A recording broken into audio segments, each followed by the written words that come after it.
José Luis Fernández toma la palabra, comenzando con este primer panel llamado Negociación Colectiva, Democracia y Construcción de Derechos.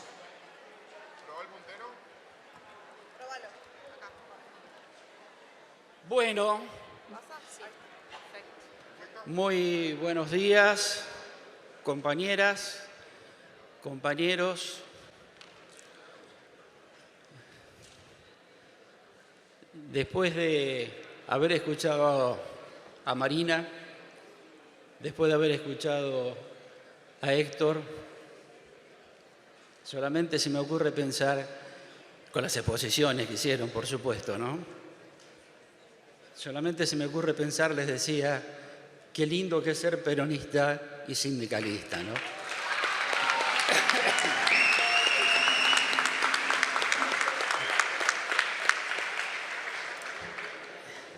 Y también qué lindo es ver este paisaje, aquellos que ya hemos transitado un largo trecho dentro de la organización, ver esto y recordar, ¿no, negro?, cuando la reunión de delegados se hacía en el garage de una casa y hoy solamente, o saber que solamente está acá una fracción de todos los cuerpos orgánicos que constituyen SADOP, la verdad que es maravilloso.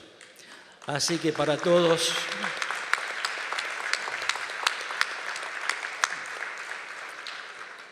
es un orgullo, la verdad que es un orgullo. Uno se llena de emociones de solo ver esto. Ya nos pasó en Córdoba el año pasado, vuelve a ocurrir en casa, permítanme que lo diga de esta manera, en mi Mar del Plata, pero es maravilloso. Bueno, me voy a tomar la licencia de esto último que ha venido diciendo Héctor, que también lo marcó Marina, ¿no? La verdad que yo el domingo tuve un día, creo que todos, tuve un día de inmensa alegría. Me quedé hasta cualquier hora viendo televisión, veía reportajes para todos los gustos. Me encantaban los reportajes de TN y de La Nación Más. Fueron los que más disfruté.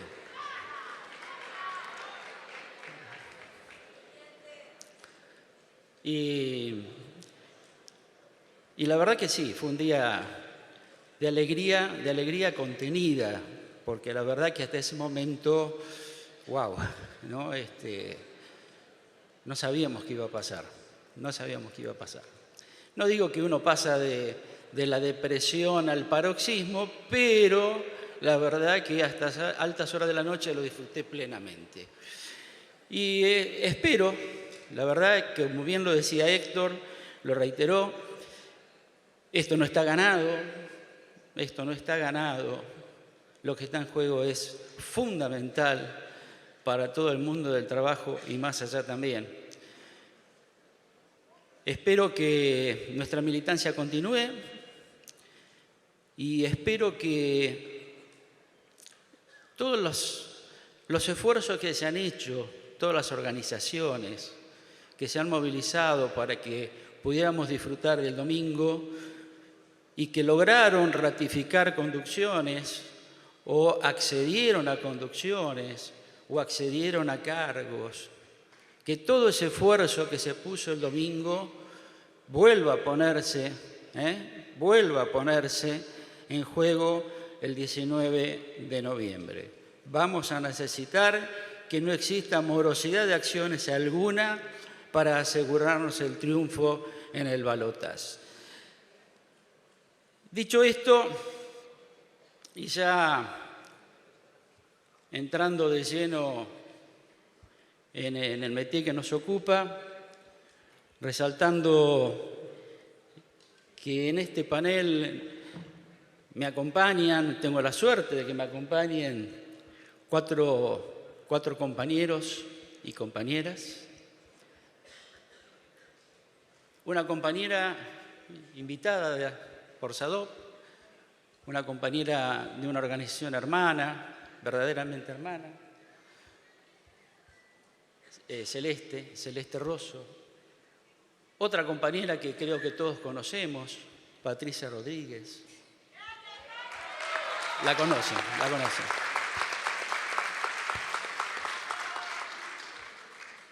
Al compañero, yo le voy a decir al compañero, más allá de que formalmente ocupa un rol profesional, compañero abogado de SADOP, Juan Pablo Caponfilas. Juan Pablo.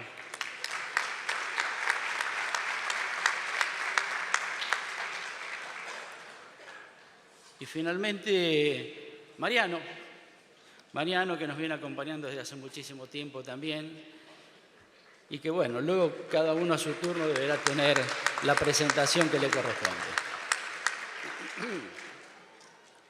El título que hoy convoca este panel, Negociación colectiva, democracia y construcción de derechos.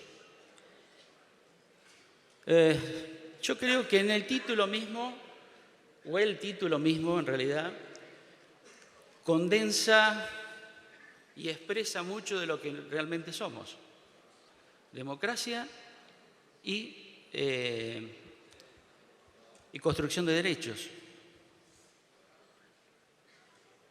Nosotros como organización sindical siempre apostamos al diálogo, siempre apostamos a la negociación como metodología para la consecución de los derechos.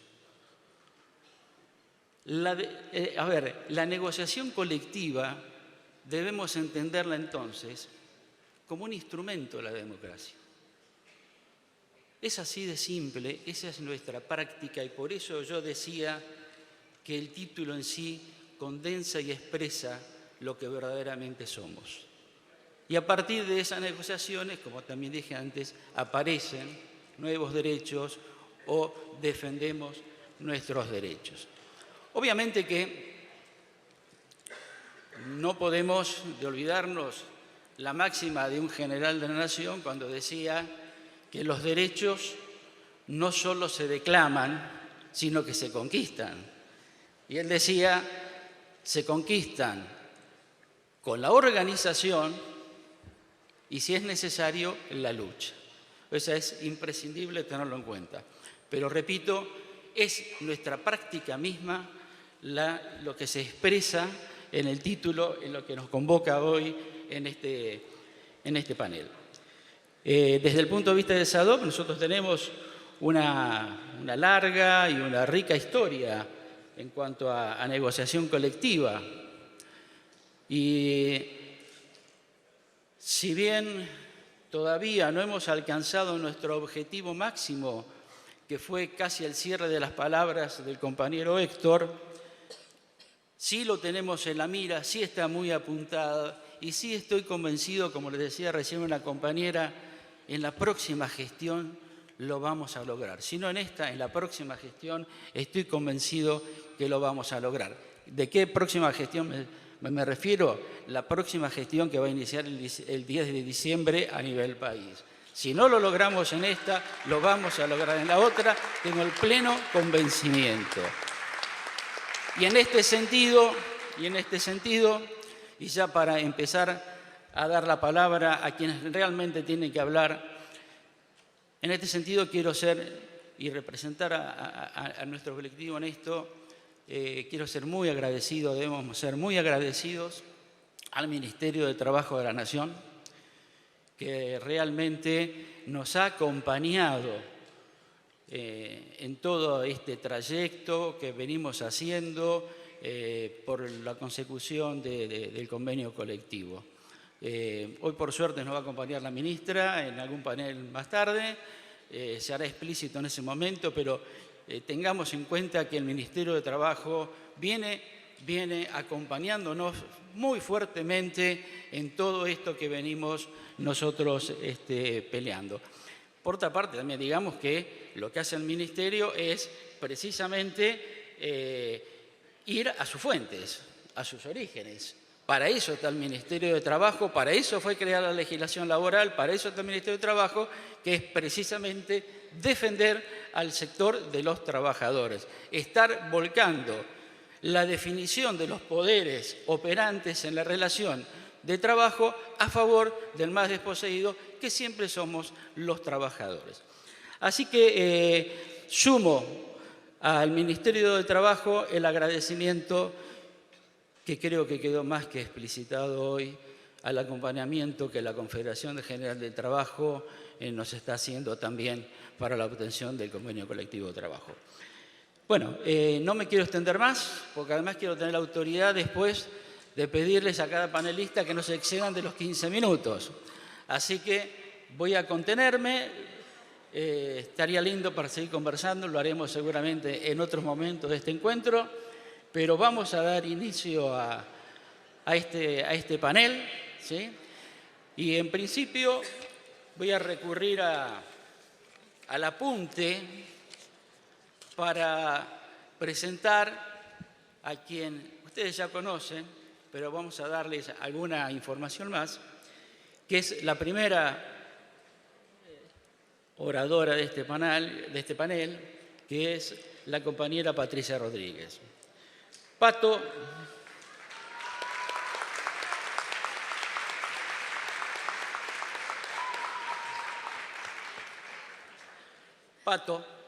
estamos entre compañeras y compañeros, así que Pato es docente de nivel inicial, ha ocupado los cargos, algunos de ellos voy a nombrar, de secretaria general de la Delegación Mar del Plata.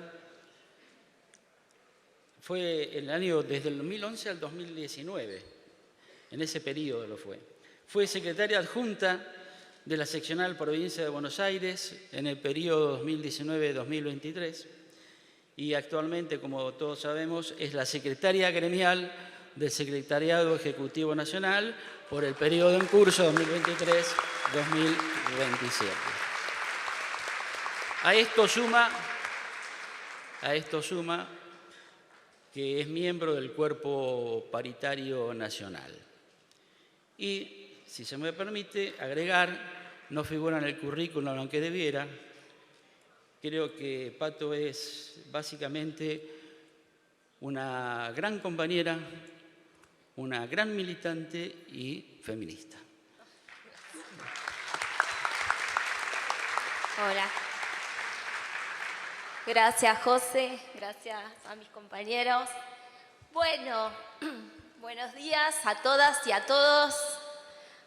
Qué alegría, se llegó el día, qué lindo verlos todas acá.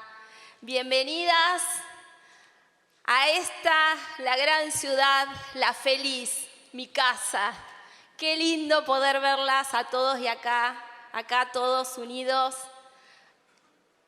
juntos, para poder tejer estas redes necesarias para seguir construyendo este SADOP que queremos entre todas y todos. La verdad que es un orgullo y una alegría haber trabajado durante todos estos meses para llegar acá a este Congreso Nacional de Delegados y Delegados. Cuando trabajábamos con los compañeros del secretariado, con Marina, y hablábamos sobre qué queríamos en este Congreso, y lo que queríamos era un espacio de formación, claro que sí, porque necesitamos que nuestras delegadas y delegados estén formados para defender a los trabajadores en los lugares de trabajo. Pero también lo que queríamos es un lugar de encuentro, un lugar de abrazo, un lugar donde podamos construir vínculos, donde podamos tejer redes, donde podamos fortalecernos, donde podamos compartir un mate, el sol, maravilloso sol que hoy nos recibe Mar del Plata. Eso nos hace grande como colectivo de trabajadores, como colectivo de dirigentes. Así que estoy feliz de que hoy sea este día y nos encuentre acá todas juntos y juntos. Muchísimas gracias. Y por otro lado, también quiero agradecer a todos y a todas las compañeras trabajadores que hicieron posible que hoy este Congreso sea y estén en todos los detalles, porque la verdad que ellos han hecho todo el esfuerzo. Muchísimas gracias. Y no puedo dejar de agradecer la energía positiva que han puesto cada una de las seccionales todo el tiempo desde el minuto cero que definimos organizar este congreso. La verdad que los contactos, las fotos, los mensajes han sido divinos desde el minuto cero que salieron de la seccional hasta que llegaron acá, y eso se nota en las caras de alegría, están acá sentados con ganas, escuchando, y la verdad que eso también lo quiero agradecer. La verdad que siento mucho orgullo de formar parte de este SADOP que estamos construyendo, pero también siento mucho orgullo y alegría de que hoy nos conduzca una mujer por primera vez. Y esa mujer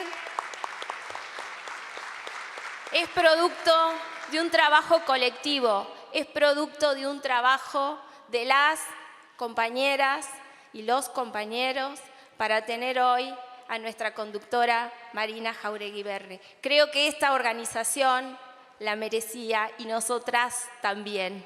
Así que bueno, hoy lo que me toca hablar en este panel con mis compañeros, que es un orgullo tenerlos acá, negociación colectiva.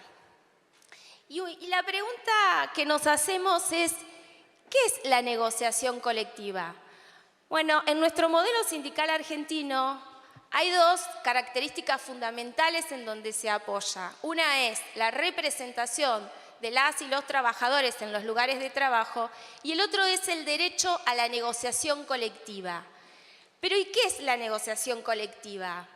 La negociación colectiva es un espacio, como bien hoy lo decía el compañero Daer, es un espacio de diálogo social en donde los representantes de los trabajadores y los representantes de los empleadores discuten la forma en que van a regir la organización del trabajo. ¿Pero y cuáles son? Y tienen que ver con las condiciones laborales, tienen que ver con el salario, tienen que ver con las licencias, tienen que ver con la formación, con el ingreso, etcétera, etcétera, porque tiene que ver con cada una de las definiciones que cada uno del sector de la organización del trabajo defina, discuta en cómo se va a organizar ese trabajo. La negociación colectiva está consagrada en la Constitución Nacional. Tenemos convenios de la OIT, el convenio 98, entre otros, diferentes leyes como la 14250. Es un derecho humano fundamental, pero a pesar de todo eso, nosotros hemos tenido mucha etapa de nuestra historia que no hemos podido tener ni hemos podido hacer uso de ese derecho que es negociar colectivamente. ¿Y cuándo fue que nosotros los docentes de gestión privada empezamos a negociar colectivamente? ¿En qué espacios? ¿Dónde participamos en las paritarias? ¿Dónde participamos nosotros como docentes privados? Bueno, en primer lugar, quiero recordar hoy, en un día especial, que se conmemora el fallecimiento de Néstor Kirchner, que en el 2007, Néstor Kirchner, con una definición política concreta sobre el proyecto de país que queríamos, definió crear la Ley de Financiamiento Educativo y el decreto 457 del 07. Y ahí fue, por primera vez, cuando se creó la Paritaria Nacional y nosotros formamos parte de ese espacio de negociación colectiva. En la Paritaria Nacional Docente está conformada por el Ministerio de Educación, Ciencia y Tecnología, el Consejo Federal y los gremios con representación nacional. Por eso nosotros, SADOP, forma parte de ese espacio de negociación colectiva. ¿Y ahí qué se discute? Se discuten los pisos mínimos salariales garantizados para todo el territorio nacional. También se discuten las condiciones laborales, la carrera docente, entre otros temas. Y esa paritaria para nosotros es fundamental porque también esos pisos mínimos garantizados son referencia para que cada distrito, para que cada jurisdicción pueda discutir su paritaria en la provincia que tenga paritaria. Por eso ese espacio para nosotros es fundamental. Pero como decía bien el compañero José Luis, los derechos se luchan, se conquistan, pero también se defienden. Porque los derechos no es que vienen, ni es magia, y después quedan y nadie los toca, si no nos hacemos cargo y los defendemos los trabajadores. Miren, todos recordarán, porque tenemos memoria los trabajadores, que en el 2018, por un decreto, el decreto 52 del 2018, el presidente Macri nos sacó la paritaria docente, los negó ese derecho de negociar colectivamente y nos llevó al peor de los escenarios, porque nos llevó a no poder durante todos esos años a mejorar las condiciones laborales de nuestras compañeras y compañeros docentes. Nos negó el derecho al diálogo, que de alguna manera es la negación del otro y la otra trabajadora. Claramente un gobierno en contra de los trabajadores, en contra de ampliar derechos. Pero no me quedo solo con lo que pasó en el gobierno de Mauricio Macri cuando nos quitó la paritaria. Acá, en la provincia de Buenos Aires, otra gobernadora, María Eugenia Vidal, que también nos quitó derechos, que también persiguió a los gremios docentes. Durante esa gestión, por culpa de esa gestión de gobierno, hoy todavía tenemos que reclamar justicia por Sandra y Rubén.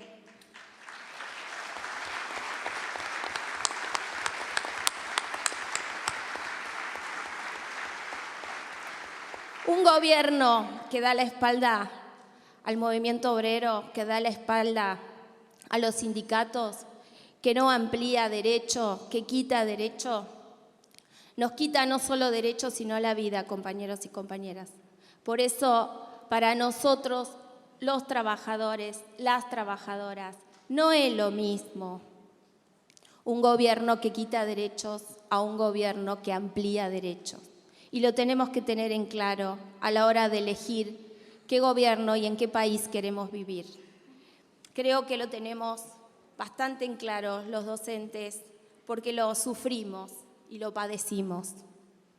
Y la verdad que si hay algo que siento es el orgullo del movimiento de los trabajadores docentes organizados por la lucha, por la resistencia en esos años del macrismo, que lo que hicieron fue revertir esa situación y logramos, gracias a la lucha incansable de un SADOP organizado en la calle, dando pelea en la calle, presentando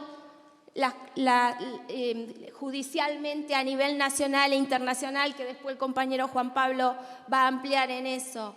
Y gracias a un gobierno como el actual gobierno, que con el decreto 92 del 2020 logramos nuevamente tener paritarias nacional docente y volvimos a estar sentados en esa paritaria discutiendo las condiciones laborales de nuestras compañeras y compañeros. Hagamos por un instante memoria que no hace tanto, en el 2020, nosotros tuvimos en enero del 2020 volvimos a tener la paritaria nacional docente. En marzo del 2020 tuvimos pandemia. ¿Se acuerdan lo que fue? No hace tanto tiempo. En marzo nosotros tuvimos por primera vez, logramos la paritaria nacional para todos los docentes en cuanto a los pisos salariales, pero estábamos en una situación de crisis en una situación en donde las y los docentes en plena paritaria teníamos incertidumbre, miedos, no sabíamos cómo trabajar, no sabíamos si íbamos a cobrar o no cobrar. Imagínense en una situación de pandemia donde las y los docentes fuimos protagonistas porque nos cargamos la educación al hombro. Imagínense en lo que hubiese sido un momento como eso sin una paritaria. Y lo traigo acá para contarles y para recordar y no olvidarnos que mientras los compañeros docentes estaban en esa situación de angustia, SADOP estaba negociando en la paritaria nacional docente esa acta acuerda histórica del 4 de junio del 2020. Esa acta acuerdo en donde esa acta se generó y SADOP fue protagonista, se generó gracias a la construcción colectiva de todos y todas las docentes privadas. Si recuerdan, esa acta paritaria nació desde el pie, porque surgió a partir de saber lo que le pasaba a los docentes y los docentes en esa situación. A través del departamento CIPMAT sacamos la encuesta Contanos para cuidarte. Esos datos fueron fundamentales para nosotros porque construimos agenda pública.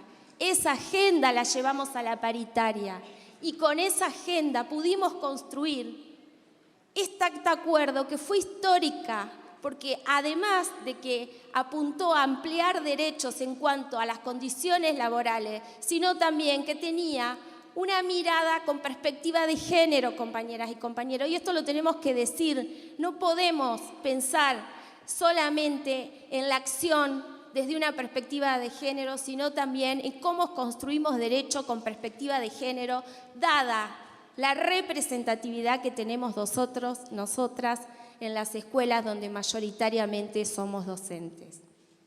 En esa paritaria no solo se trabajó el derecho a la desconexión, el derecho al descanso, sino también el derecho a reducir la jornada laboral y se puso foco en la tarea de cuidados que tienen las y los las compañeras como sobrecarga laboral. Por eso realmente lo quiero traer, porque no es lo mismo, como hoy decía Marina y nos decía Dar, pero sobre todo Marina, que en las paritarias formen parte, tengan mirada con una perspectiva de género, con una mirada integral de la mujer, para poder dar respuesta al colectivo que representamos. Bueno, en la paritaria, no me voy a detener en la paritaria porque tenemos acá a un compañero que va a hablar expresamente sobre estos años de paritaria, lo que se ha logrado en cuanto a la inflación y al salario, pero sí simplemente quiero destacar que en el último año, gracias a la paritaria nacional, logramos no perder salario contra la inflación, pero además logramos acta acuerdo relacionado a la ampliación de derechos, como fue el último acta acuerdo sobre resguardo, reparación y prevención para los hechos de violencia contra los y las docentes en general. Y este acuerdo lo que apunta es trabajar en el ámbito educativo la aplicación del convenio 190 de la OIT. Y de esa manera poder resguardar, prevenir a los y las trabajadores cuando reciben violencia laboral o acoso en los lugares de trabajo. Eso es un acta paritaria que se firmó y que la tenemos que hacer y llevar a la práctica en cada una de las jurisdicciones. Pero bueno, aprovechando este ámbito, aprovechando este espacio, ya estoy ajustada y me van a ajustar, quiero... hay muchos compañeros, gracias, hay muchos y muchas compañeras delegadas y delegados que recién están empezando esta gestión gracias a la campaña nacional que terminamos ahora en septiembre, que le damos la bienvenida, pero por ellos y por todos los presentes, contarles que nosotros el año pasado, SADOP el año pasado, comienza un camino luego de realizar todas las relaciones políticas necesarias junto con la CGT, como hoy lo vimos, en donde el compañero Daer expresamente da el apoyo a este camino que estamos llevando adelante, también con el apoyo de las ministras del Poder Ejecutivo, ministras y ministros, y de legisladores, de comenzar este camino hacia la negociación colectiva propia, bajo la ley 14250 en el Ministerio de Trabajo. Esta es una negociación en donde los trabajadores y los empleadores discuten de igual a igual las condiciones laborales de los docentes de gestión privada. Ese es el camino que queremos seguir trabajando. Esa es la definición política que esta conducción y que nuestra compañera conductora con firmeza vamos a seguir llevando adelante para concretar este convenio colectivo de trabajo. Para terminar, quiero contarles que en este convenio colectivo de trabajo tenemos algunos temas puntuales que hemos llevado para marcar un piso mínimo de derechos garantizados para todas y todos los docentes de gestión privada. El reconocimiento sindical, que SADOP es el único sindicato que representa a la docencia privada. El reconocimiento de la obra social, que la obra social OSDOP es la única obra social de los docentes de gestión privada. La contratación laboral, los comités mixtos de salud y seguridad, para que en todo el territorio nacional, en todas las escuelas, se puedan constituir los comités mixtos de salud y seguridad. La jornada laboral, el decreto 144, que es uno de los decretos que hemos trabajado fuertemente, que es generar espacios de cuidados en los lugares de trabajo. La jornada por la licencia por razón de violencia de género, las licencias gremiales con goce de haberes y los créditos laborales y los créditos horarios. Esos son uno de los temas, uno de los tantos temas que hemos planteado para negociar colectivamente. Más allá de que los empleadores se nieguen a negociar en ese ámbito, nuestro camino es seguir en ese desafío, en ese anhelo que es conseguir la negociación colectiva de trabajo.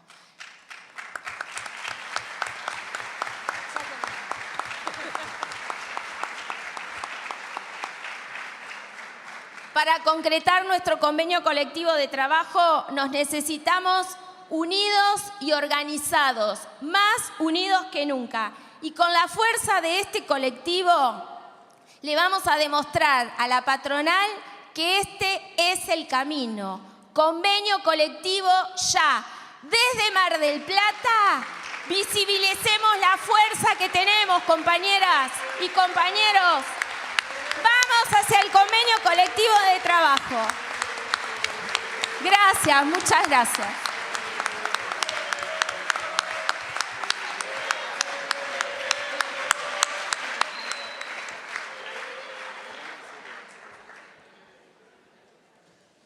Gracias, Patricia. Pato, 15 minutos o clock.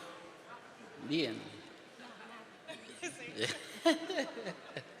Es muy difícil condensar en 15 minutos tanta cosa, tanto que hay para decir sobre este tema y además con el énfasis, las ganas que le pone Pato a todo lo que hace, ¿no? Pero realmente todo lo que dijo nos pone con el motor en movimiento para ir hacia adelante, como siempre lo hacemos por otra parte, ¿no? Cada vez que nos encontramos y el esfuerzo del colectivo para ir hacia adelante, en este caso en busca del convenio colectivo. Dando continuidad al panel, quien ahora nos va a dirigir la palabra es el doctor Juan Pablo Caponfilas. Juan Pablo es abogado, recibido en la Universidad de El Salvador en el año 1994, con diploma de honor y a la vez obteniendo el premio Vélez Sarsfield.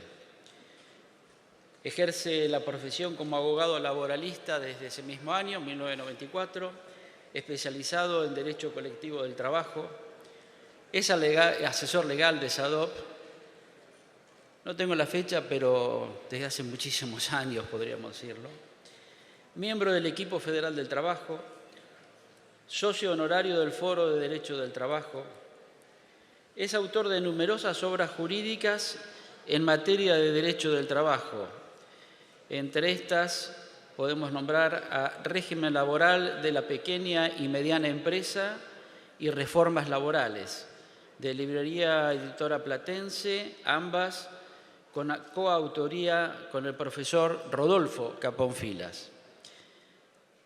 Participó con artículos de su autoría en las obras colectivas Digesto Práctico de Derecho Colectivo del Trabajo y Tratado de Derecho Colectivo del Trabajo, ambas de Editorial La Ley, y en otras obras de doctrina en materia de derecho del trabajo.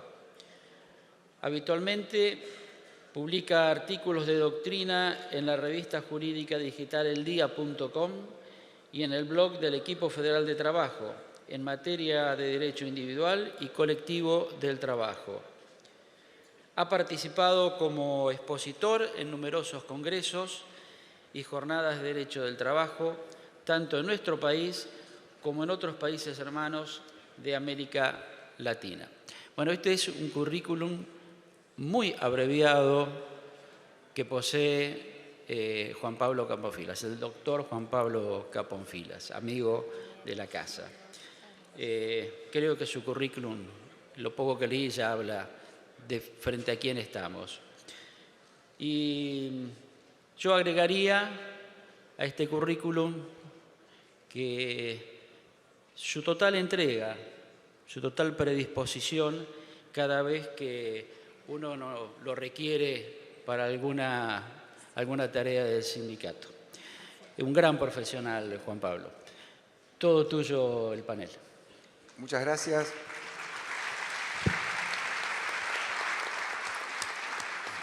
Compañeras, compañeros, en primer término quiero decir que para mí es un honor y es un gusto enorme estar acá.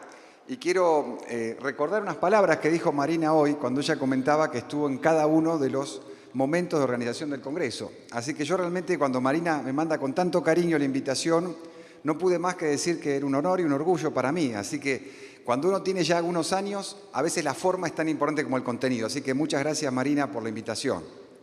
Decir que me emocionó mucho escucharlo a Héctor Daer, porque me hizo acordar a un evento en Huerta Grande de hace casi 30 años, cuando al lado de Salulu Baldini, él hizo levantar al público como ustedes hoy se levantaron, compañeros, ante sus palabras. Creo que ese es un don enorme que tenemos hoy en el movimiento obrero. Tenemos un secretario general importante que me hace recordar a Saúl con esas luchas tan importantes del comienzo de la democracia, que fueron fundamentales también para lo que es la continuidad democrática de nuestro país. Porque si bien es cierto, Saúl fue muy combativo, también respetó la institucionalidad y eso era un don enorme en esa época. Así que a 40 años de la democracia quería recordarles esa anécdota. Decir que hoy hay una otra parábola que dijo Marina hoy que me llamó mucho la atención cuando ella hablaba de la importancia del goce, que así textual lo dijo Marina hoy, ¿no?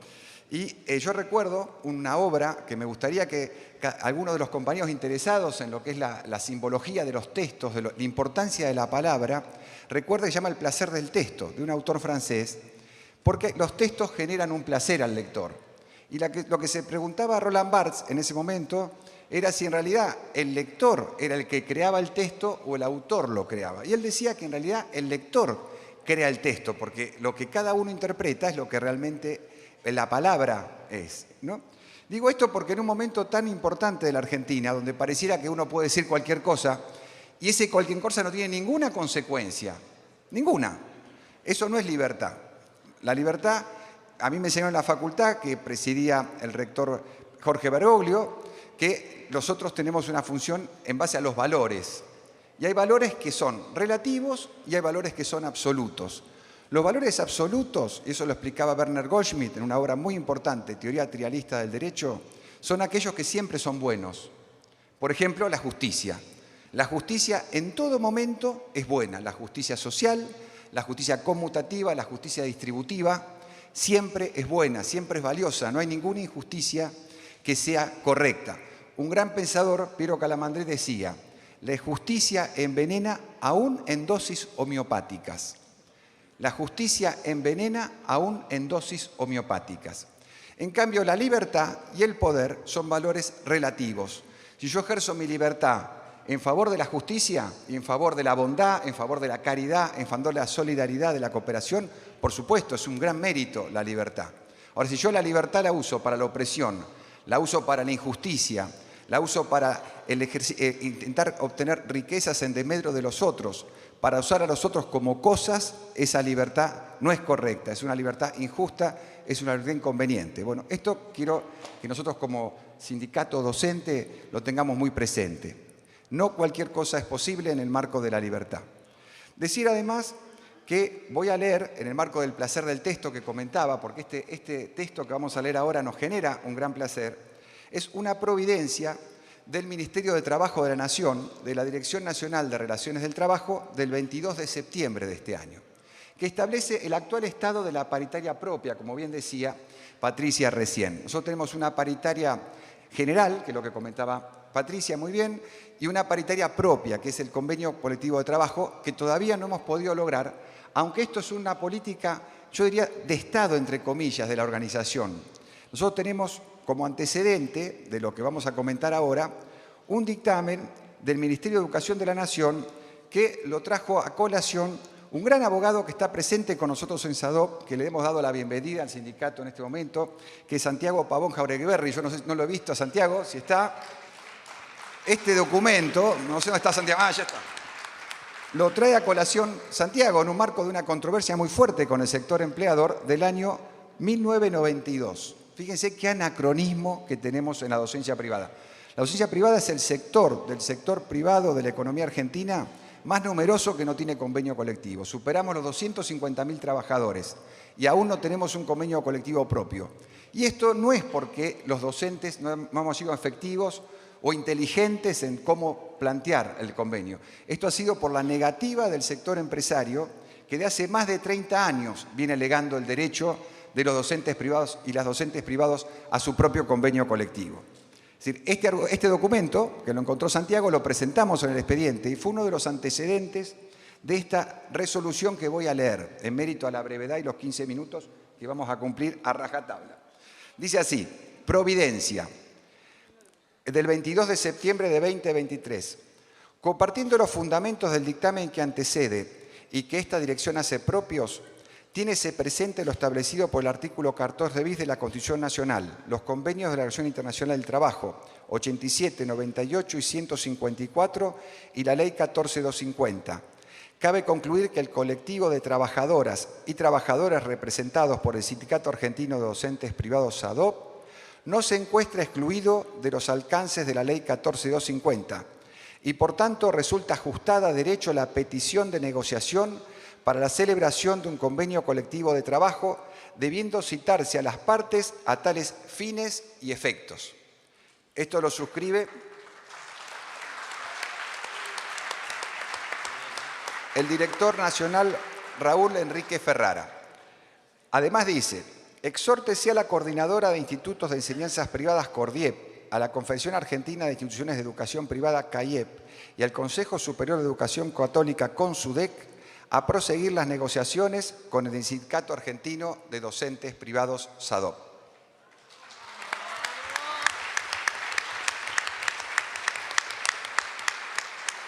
Y por último dice: hágase saber que dichas negociaciones deberán desarrollarse en el marco de buena fe previsto en el artículo 4 de la Ley 23.546, que prescribe: las partes están obligadas a negociar de buena fe, lo que implica, primero, concurrir a las reuniones acordadas o fijadas por la autoridad de aplicación. Segundo, designar negociadores con mandato suficiente. Tercero, intercambiar información necesaria a los fines del examen de las cuestiones en debate para entablar una discusión fundada y obtener un acuerdo. Dicho intercambio deberá obligatoriamente incluir la información relativa a la distribución de los beneficios de la productividad, la situación actual del empleo y las previsiones sobre futura evaluación. Y por último, realizar esfuerzos conducentes a lograr acuerdos. Fíjese qué claridad, que es la resolución, es una norma muy importante, es un hecho histórico, nunca se había expedido en esta claridad el Ministerio de Trabajo. Sí había homologado algunos acuerdos que nosotros a través del tiempo alcanzamos con el Ministerio. De hecho, hay algunos acuerdos particulares de procedimiento que fueron homologados. Pero ante una controversia legal nunca se había expedido con esta claridad. Por eso, yo justo me tengo que ir, yo le voy a pedir que a la doctora Kelly Olmos le recuerden que hay un recurso presentado por uno de estos empleadores, que seguramente los otros se van a adherir, donde ella va a tener que resolver si confirma o no esta resolución.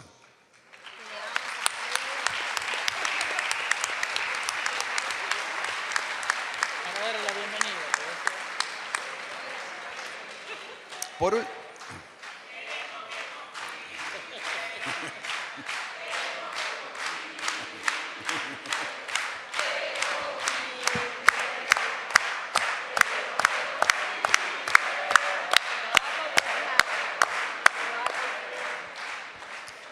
Por último, para terminar mi exposición, quiero traer a colación algo que me llamó la atención hoy cuando lo hablaba Daer, no lo tenía pensado, Héctor Daer, ¿no? Que habló de fútbol.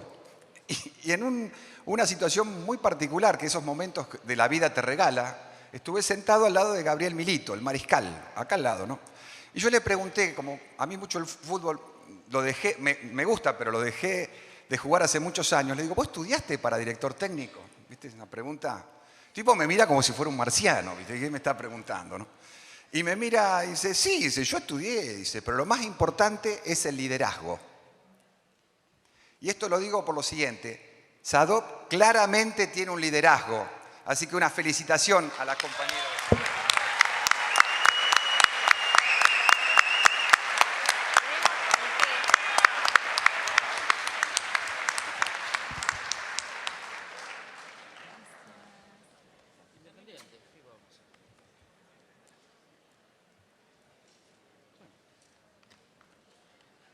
Me quedé emocionado por lo de Gabriel Milito, que es de Independiente, ¿no?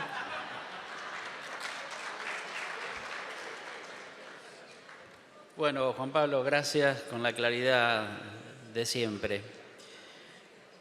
A continuación, vamos a darle a vos la palabra a una compañera que tuvo la gentileza de acercarse hasta este encuentro, la compañera Celeste Rosso, compañera de UTEDIC.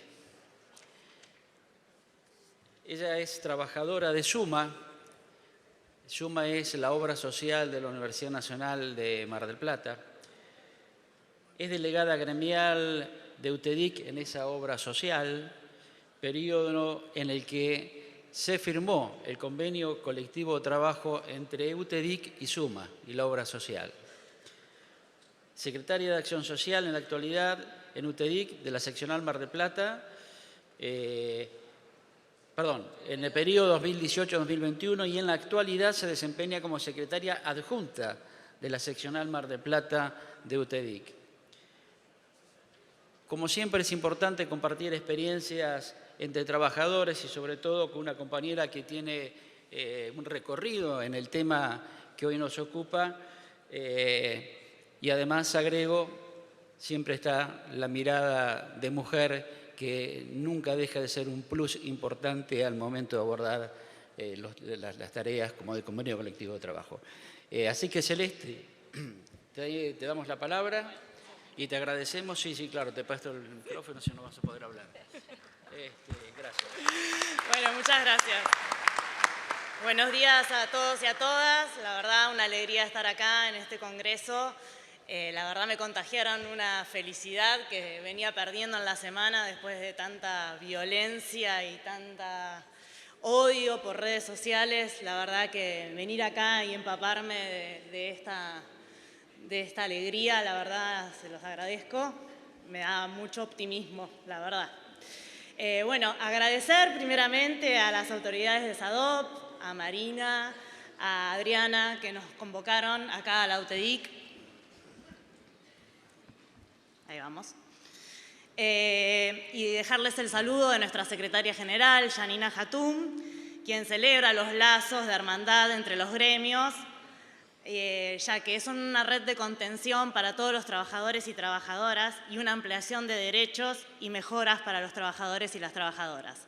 Así que, bueno, mi saludo de parte de ella y agradecer estar acá. Bueno, primero contarles qué es la UTEDIC. Muchos de ustedes no sabrán quiénes somos y a quién representamos. UTEDIC es la Unión de Trabajadores de Entidades Deportivas y Civiles, que fue fundada el 19 de julio de 1946 y 10 años después, en 1956, se le entregó la personería gremial. UTEDIC representa a más de 130.000 trabajadores y trabajadoras en todo el país, de diversas actividades, como por ejemplo clubes deportivos, clubes de campo, gimnasios, canchas de fútbol, countries, entidades sin fines de lucro como mutuales, obras sociales sindicales, sindicatos y hoteles sindicales. Es por esta diversidad que tenemos que UTEDIC cuenta con más de 40 convenios colectivos de trabajo para poder dar respuesta a esa diversidad y a esa especificidad de cada actividad.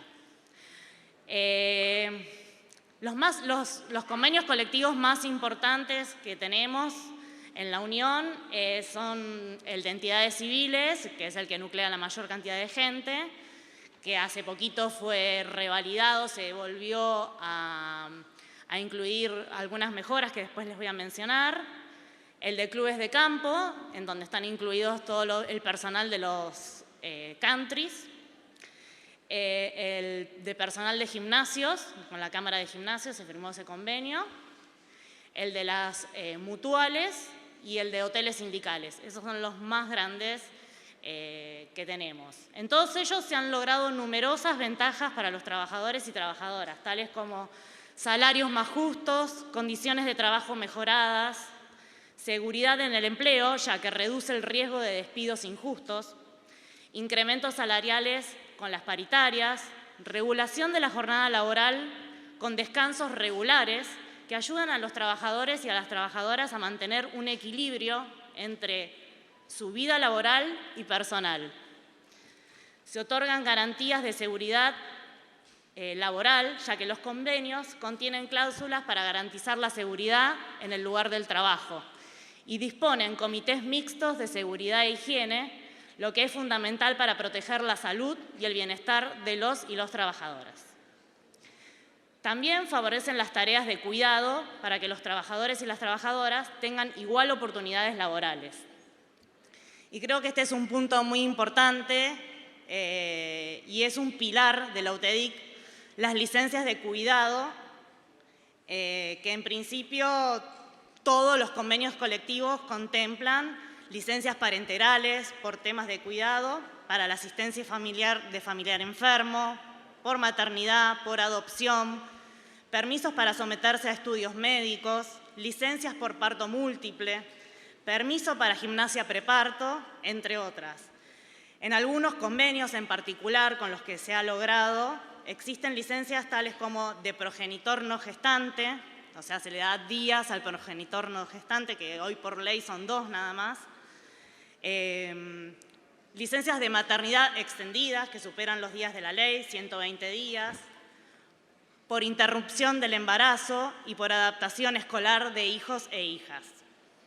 Por supuesto, las mismas varían en función de lo que se haya negociado oportunamente con cada entidad, pero la equiparación, aunque sea parcial de las licencias, contribuye a dejar de lado el sesgo discriminatorio.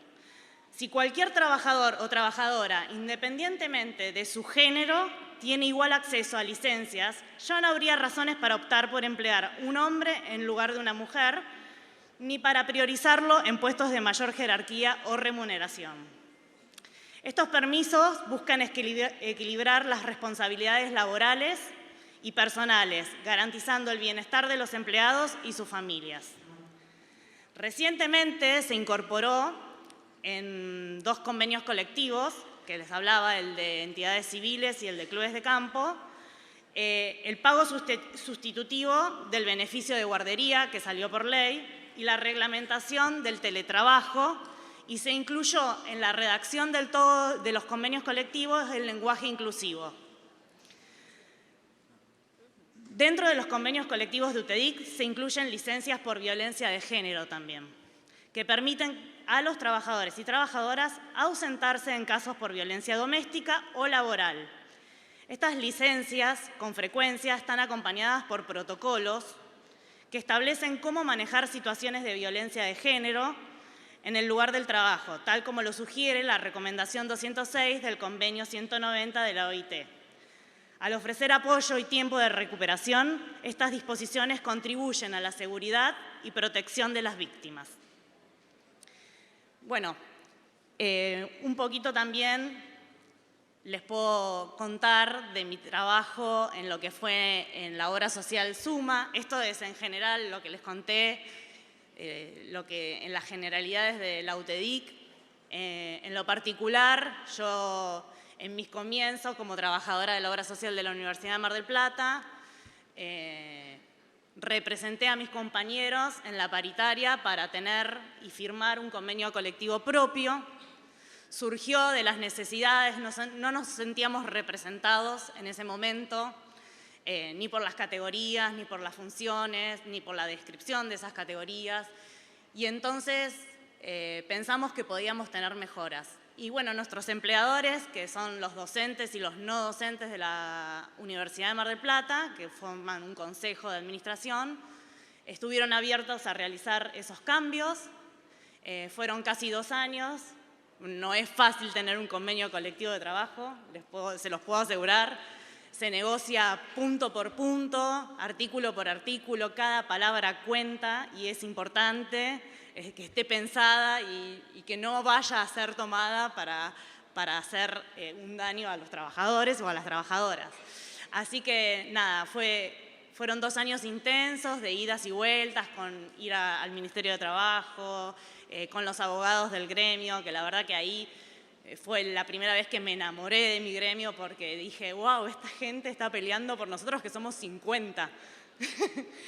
Yo no podía creer que hubiera tanta pasión de parte de nuestros dirigentes y de parte de los abogados en que eso saliera de la forma que salió. Ese convenio colectivo para mí, bueno, es como un hijo. La verdad, incorporamos también licencias de cuidado, extendimos licencias para los trabajadores que estudian, todo sobre lo que da la ley, más días. Otorgamos licencia por enfermedad para padres y madres que tienen hijos con discapacidad. Bueno, la verdad que fueron un montón las mejoras que se hicieron y la verdad que, bueno, hoy les puedo decir que luchen por su convenio colectivo de trabajo, que vale la pena, que es una herramienta que nos da un marco de legalidad y de negociación y que es lo mejor que les puede pasar. Así que, bueno, les agradezco a todos por haber escuchado.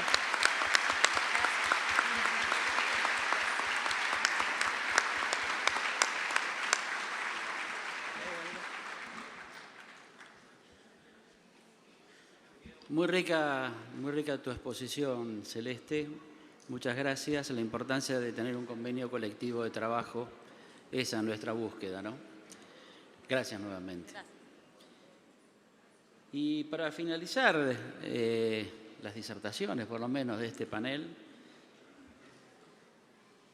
vamos a invitar a que nos dirija ahora, más que palabras, conceptos seguramente, Mariano de Miguel. Mariano, que es economista, que es asesor económico de nuestro sindicato, es presidente del Banco de Inversión y Comercio Exterior, es profesor universitario en grado y posgrado, y es muchas cosas más. Este es un currículum muy abreviado de Mariano, de toda su rica trayectoria. Y lo que sí me animo a adelantar es esa enorme capacidad que tiene Mariano para llevar los números a las palabras para que todos podamos entenderlo.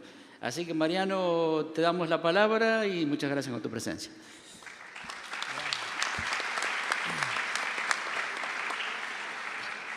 Bueno, muy buenos días. En primer lugar, gracias José Luis por la generosidad.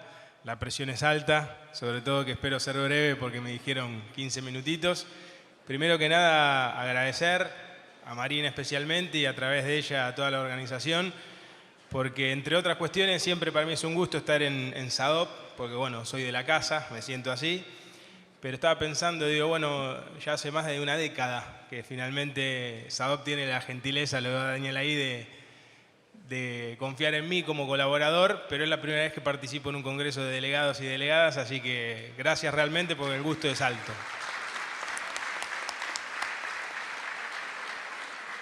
Dicho esto, teniendo en cuenta lo que me antecedieron en la palabra, lo rico de las exposiciones, ni hablar lo que fue en el caso de Marina y de Héctor, tratando de ser breve, les propongo lo siguiente, me tomo la libertad de cambiar un poco la idea que tenía la presentación, más allá que les voy a mostrar, por supuesto, algunos números, pero para que no se atraganten en el almuerzo, que además deben tener hambre, voy a tratar de agarrarme de ese título que lo están viendo, yo si estuviera lejos quizás no llegaría, pero que dice paritarias, dolarización y proyecto obrero. Entonces les propongo una reflexión sobre paritarias, una reflexión sobre dolarización, cada una de estas reflexiones con alguna ilustración de un número que nos permite ilustrar eso. Los números deben hacer eso, ilustrar, no tapar el concepto, como diría José Luis. Y una conclusión sobre el proyecto obrero, todo antecedido por una breve anécdota personal, pero que está dirigida a esto. Yo tengo 44 años, empecé la carrera de Economía, de la licenciatura en Economía, en el año 98. Y recuerdo que mi madre, ya fallecida, pero a cuya imagen y semejanza estoy hecho y formado, antes de entrar a la carrera me dijo, querido, ella profesora de historia, docente, mis tías docentes, digo, de una familia docente, ¿no? Me dice, no te olvides, querido, una cosa importante, dice, porque yo veo que a los economistas les gusta más que explicar, juzgar la realidad.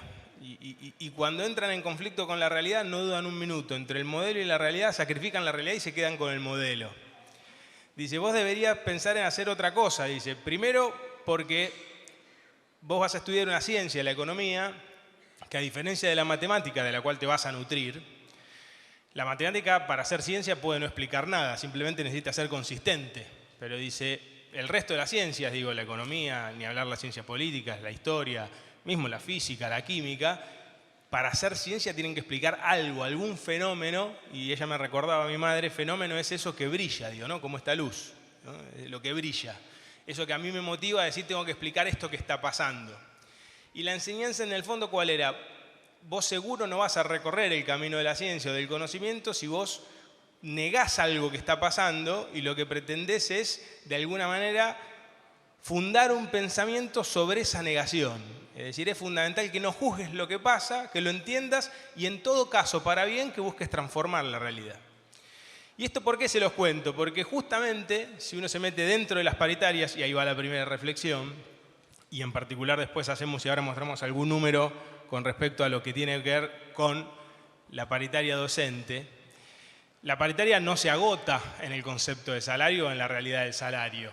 Digo, ¿no? Y quedó muy claro con quienes me antecedieron, ¿no? Patricia, Celeste, lo mismo Juan Pablo. Pero algo que a mí siempre me llamó la atención, esto no les va a interesar, digo, ¿no? Pero no sé si lo saben, pero el 95% de la enseñanza de la economía, acá en la Argentina, en toda la región, en el mundo, en las principales casas de estudio o en las que no lo son, toman al salario como si fuera un precio más, como el del tomate o como de cualquier servicio, como puede ser el cable de televisión.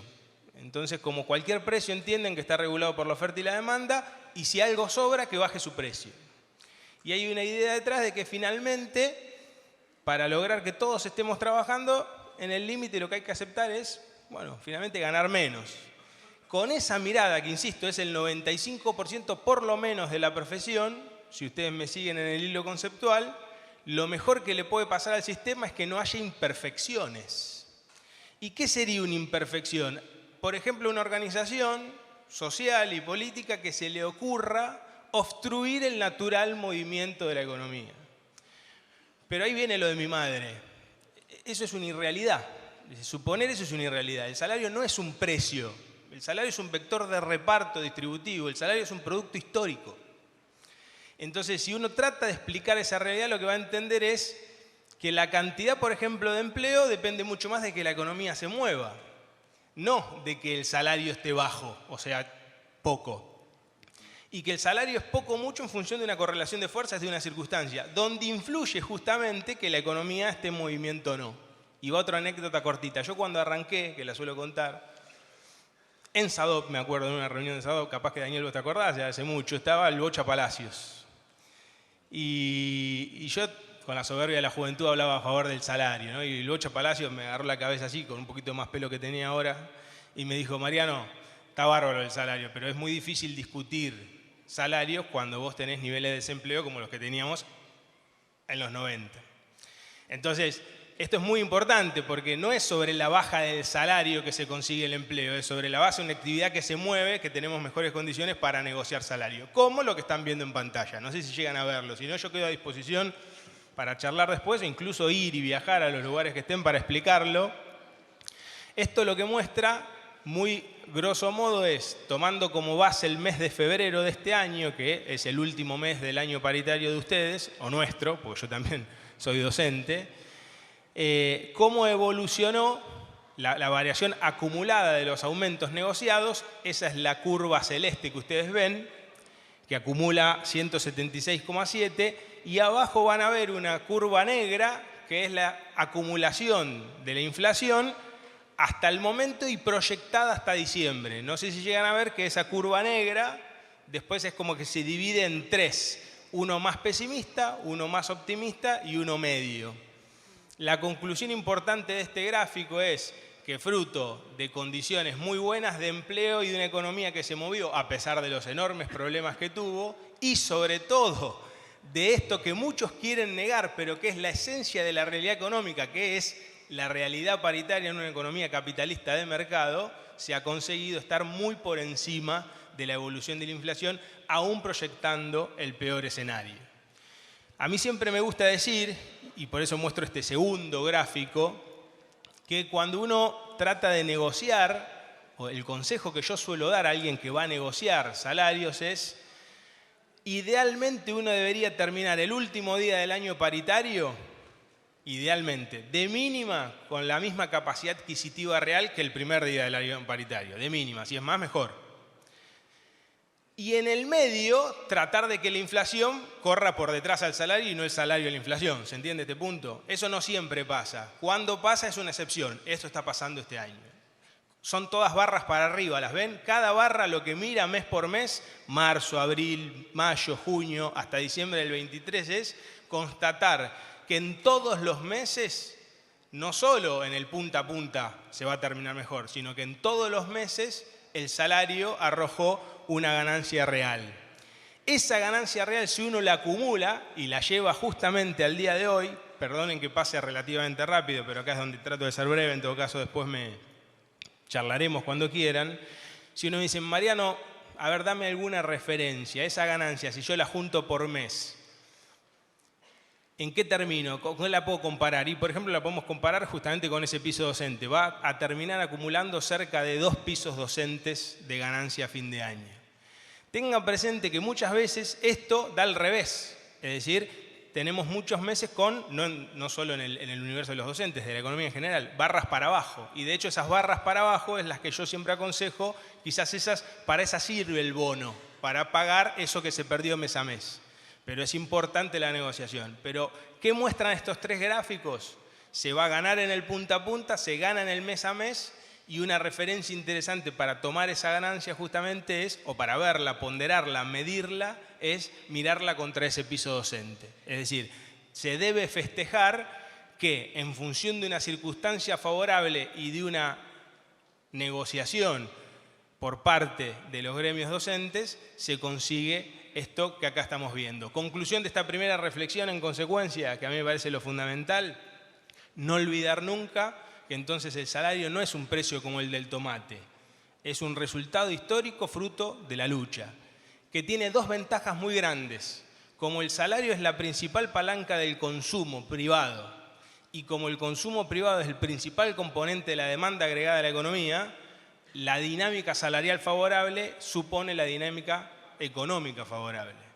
Y una dinámica económica favorable lo que supone, no les voy a mostrar los datos acá porque si no sí voy a hablar 1 hora, pero cuando quieran los vemos, supone una dinámica económica favorable supone que el empleo también crece y que la inversión también crece. Entonces, lejos de necesitar de nuevo salarios bajos para tener pleno empleo, necesitamos negociaciones salariales para tener salarios altos para poder tener una economía que se mueve y garantizar un nivel de empleo elevado que no atente contra la negociación, como me señalaba Palacios acariciándome la cabeza. Primera reflexión.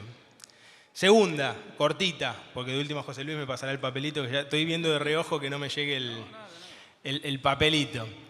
Segunda reflexión sobre la dolarización, ligándola con la anterior para que se entienda. Disculpen, pero para ser práctico lo explico de esta manera, ¿no?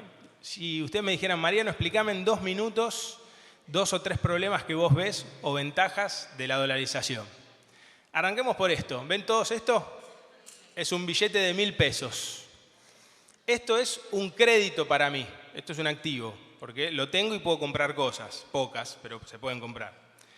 Esto es una deuda de quién, porque si es un crédito que tengo yo, alguien me lo está debiendo esto. ¿Quién me debe esto? Me lo debe el Banco Central de la República Argentina, me lo debe el Estado. En todos los países del mundo serios, esta moneda que se llama fiduciaria porque viene de la palabra fiducia, confianza, la emiten los estados, son pasivos de los estados, créditos para el que los tiene y están respaldados por ¿qué cosa? En parte por oro y divisas, dólares, euros, yuanes, yenes, pero en gran medida están respaldados, como en Argentina, en un 60%, por títulos del gobierno, es decir, es el poder político el que respalda la moneda. De hecho, yo siempre aclaro, moneda viene de el dios moneta, porque justamente en los templos, que era la unidad política de las comunidades más primitivas, en los sacrificios, primero se hacían con personas, después con animales, y el animal después todo eso se sofisticó y se empezaron a hacer con símbolos y se empezó a acuñar moneda. ¿Y a qué nombre se le puso a la moneda? O a ese metalcito que se acuñaba con la figura del buey, que era el principal animal de sacrificio. Moneda, moneta, digo, ¿no? Porque era el dios, el juno moneta de eso. Eso pasa en todos lados del mundo. Entonces, el que quiera dolarizar, o eurizar, o yuanizar, el que quiera reemplazar estos pasivos por otra cosa, dólares, lo que está proponiendo es que en lugar de reemplazar estos pesos por el respaldo que no es solo oro y divisas, sino también títulos, es solo dólares. Y el problema de eso, que es lo que les pongo en el gráfico anterior, pero se los cuento yo porque difícilmente lo puedan ver de ahí y entender en muchos minutos, es lo siguiente, que es, si hoy quisiéramos reemplazar todo esto en la Argentina solo por dólares, lo que no pretende hacer ningún país serio en el mundo, tendríamos que, con los pocos dólares que hay, pocos o muchos, pero además de esos dólares, agarrar los títulos públicos que tiene el Banco Central, dárselos al mercado, o sea, endeudarnos más, conseguir dólares a cambio y ahí reemplazar. Pero además de que nos endeudaríamos mucho más, esa conversión de dólares o de pesos a dólares, uno dirá, ¿a qué nivel la haces, Mariano? Bueno, justamente como Argentina tiene dólares, pero también tiene mucho respaldo de títulos como cualquier país, si solo va a ser dólares, de mínima se convertiría el orden de 2.000, 2.500 pesos por dólar. O sea que dolarizar en la Argentina sería, lo voy a decir muy sencillo, ir en contra del resultado central de la reflexión 1. O sea, ir en contra de los salarios. Es decir, deprimir los salarios a un nivel tan bajo, compatible con que un dólar valga 2.500 pesos. Pero el problema no termina ahí. Enuncio rápido 2 y llego a la conclusión para terminar. Si la economía se dolariza, el movimiento de la economía va a depender de que sobren dólares o que falten. Pongamos el ejemplo de la convertibilidad, que es lo que están viendo en la pantalla. Si ustedes miran la pantalla, ese es un gráfico que va desde el año 86 hasta el 2005. El centro es la historia de la convertibilidad. Y ustedes me van a decir, mira, Mariano, la convertibilidad que fue una dolarización laxa, porque en definitiva fue como plantear algo parecido en un grado menor, no le fue tan mal. ¿Ven las barras para arriba en el año 91, 92, 93? Caída en el 94, suben en el 95, suben en el 96, 7, 8 y después caída sistemática. ¿Qué muestra eso? ¿Por qué es así? Una economía que está dolarizada pero que no emite dólares, cuando genera menos dólares que los que necesita, tiene 2 o 3 soluciones posibles. O vende activos para conseguir la diferencia, eso es lo que hizo Cavallo con las privatizaciones. Privatizo activos públicos. Por eso hablan de privatizar el Banco Nación, el Banco Provincia, YPF, Aerolíneas Argentinas. Es decir, te doy el activo y dame los dólares para pagar ese déficit. Si no es eso, tomo deuda, lo cual hacen todos los estados. Pero el problema es que una vez que me dolaricé, la deuda, ¿en qué la voy a tener que pagar? ¿En mi moneda o en dólares? En dólares. O sea, que tomo deuda en dólares para pagar un problema derivado de no tener dólares. O sea, es generar una bomba automáticamente. O sea, que ahí tengo una segunda fuente. Y cuando se me acaban esas fuentes, ¿cómo lo resuelvo? Bueno, tengo que o vender más afuera o dejar de comprarle afuera. Como vender afuera no es fácil ni inmediato, la solución rápida es dejar de importar. ¿Y qué importamos? Esto. Por ejemplo, esto tiene mucho componente importado. ¿Cómo lográs que Mariano deje de comprar este celular? Dejando de tener plata en el bolsillo. Es decir, la recesión económica y la caída de los salarios es funcional a conseguir, vía contracción de las importaciones, los dólares que te faltan. ¿Ven esas barritas al final? O sea, al final hay 3 para arriba, pero las anteriores son 3 de caídas que son 99, 2000, 2001 y 2002. Y después repunta la economía. Pero en 99, 2000 y 2001 son 36 meses seguidos de recesión. O sea, conclusión importante de la dolarización es que la economía baila al compás de tener dólares y cuando no los tiene, cualquier solución es nefasta. O vendo activos, o me dolarizo, o tengo que dejar de crecer. Y cierro con un comentario y la conclusión. Comentario final sobre la reflexión de la dolarización. La dolarización nunca viene sola, justamente porque cuando el diagnóstico es ¿qué sabe alguien que tiene que dolarizar? Que cuando llegue el problema de que la economía no genera dólares, necesita recesionar. Y si vos necesitas recesionar, ¿te viene bien que haya movimiento obrero, negociación colectiva, paritarias, o preferís que eso no exista? ¿Y qué hizo Cavallo en el 91 cuando puso la convertibilidad? Además de eso prohibió las paritarias, cosa que mucha gente no recuerda. Además de eso prohibió que los contratos indexen. Pero además haces una cosa mal. Si vos no querés tener conflicto adentro, el empresario te va a decir, y bueno, pero yo tengo que dar salarios y me aumentan los costos de las tarifas, me aumenta lo otro, quiero subir los precios. ¿Cómo disciplinás al empresario pyme para que no aumente los precios? Le abrís la economía y le decís, mira, este producto, si vos no lo producís a 100 y querés producirlo a 120, te lo traigo afuera a 100. Como Argentina es un país en vías de desarrollo, uno de los problemas que todavía tiene es que algunas cosas las produce más caro que afuera. Entonces, abrir la economía implica disciplinar adentro. Entonces, la dolarización suele venir con apertura indiscriminada, con prohibición de paritarias, con prohibición de indexación de los contratos, con toda una batería de medidas que justamente van en contra de lo que hace al bienestar social. Entonces, conclusión de la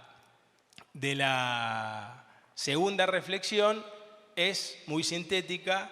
La dolarización significa, en el fondo, hipotecar el crecimiento, hipotecar la generación de empleo de calidad e hipotecar el desarrollo, porque nadie invierte en tecnología, en ciencia y en producción cuando la economía no se está moviendo. Es decir, nadie invirtió en el 99, 2000 y 2001 en emplear la capacidad instalada. ¿Por qué yo voy a emplear mi capacidad instalada si no estoy usando la que siquiera tengo? Y entonces, conclusión sobre el proyecto que decía al comienzo, les vuelvo a poner el título para no irme lejos: paritaria, dolarización y proyecto obrero. Yo decía algo en una charla sobre dolarización bastante más larga del otro día en SADOP, que estuvo también con Marina.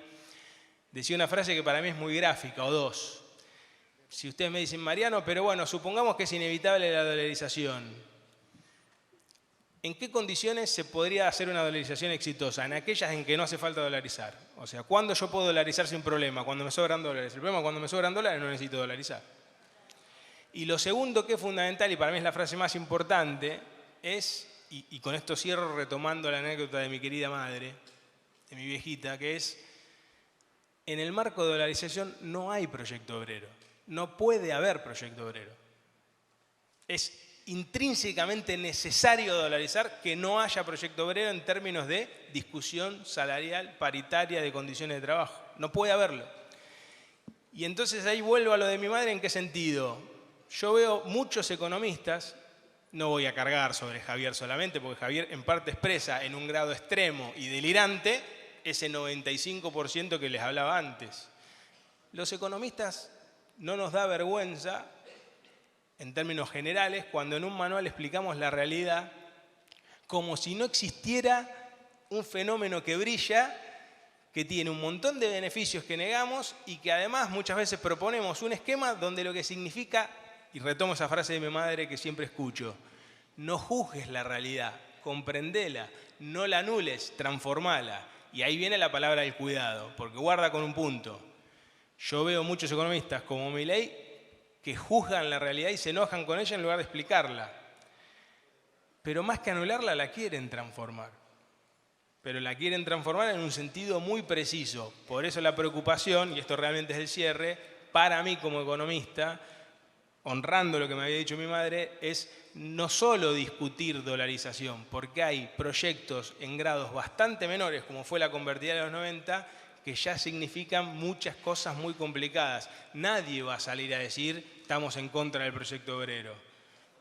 Pero creo que la hilación lógica que hicimos en este ratito muestra para mí muy claramente que, salvo que uno crea que hay país capitalista, desarrollado y con equidad y justicia social fuera de un proyecto obrero, salvo que uno crea eso, la dolarización no puede ser nunca, jamás el camino, porque es la negación absoluta de las paritarias, que es uno de los elementos centrales sobre los cuales construimos la militancia gremial obrera, ¿no?